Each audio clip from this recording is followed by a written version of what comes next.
Nah, kalau misalnya nih, Kak Ratih, bener nggak sih, orang yang mau cepet, turun berat badannya itu mereka harus perbanyak tidurnya atau mungkin kurangin tidurnya nih malahan? Kalau untuk diet, apalagi udah misalnya meal plan-nya bener, lakuin Mhm. olahraganya bener, itu untuk, porsi di, jam tidur itu berpengaruh juga, Kak.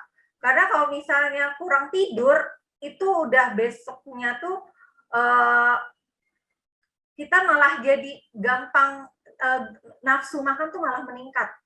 Gitu, karena kalau kurang tidur, hormon kortisol kita meningkat, hormon stres, kalau udah hormon stres meningkat, jadi meningkatkan nafsu makan, terus juga ada namanya kalau di bukit itu hormon grelin.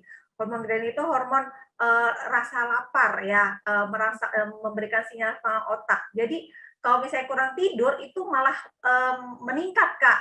Dan akhirnya mungkin ngerasain juga, saya pun juga seperti itu ya, kalau misalnya kurang tidur, itu kita udah makan siang aja rasanya kok kayaknya masih belum puas, masih lapar, akhirnya nambah lagi. Jadi memang jam porsi tidur itu juga, harus diperhatikan kalau sedang diet.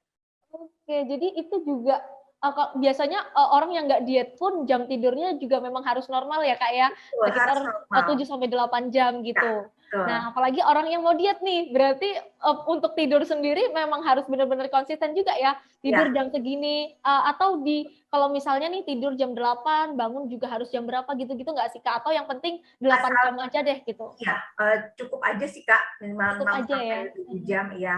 Oke, jadi nggak harus yang jam segini tidur, Nggak jam segitu, harus, enggak iya. ya. Jadi yang Heeh. penting cukup 8 jam, jangan kurang dari itu, gitu. Iya, betul. Iya kan, kadang-kadang kan orang banyak nih Kak, dia, kerja mungkin sampai lembur atau apa, padahal lagi program diet, jadi untuk, waktu tidurnya pun kurang. Nah, berarti itu mempengaruhi juga ya?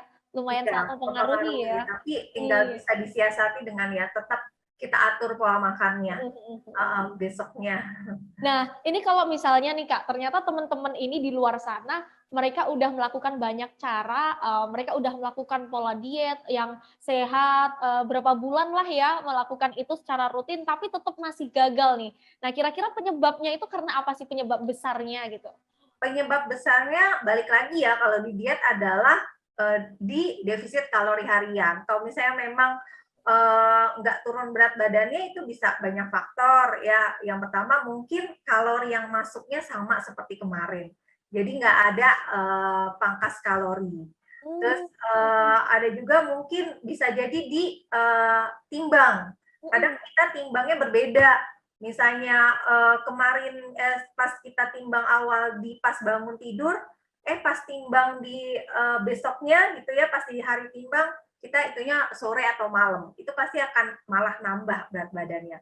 Dan juga mungkin bisa faktor lain, apalagi kalau perempuan ya, itu kan ada hormonal kayak misalnya, mhm. PMS, itu juga, bisa, malah bertambah kalau untuk, ininya. Jadi banyak faktor juga, yang pasti kalau untuk diet itu tetap kita fokus ke pangkas kalori harian, Kak, gitu. Jadi tetap utama di meal plan-nya.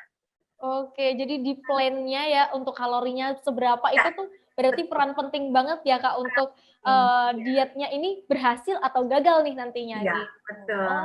Oke oke oke oke.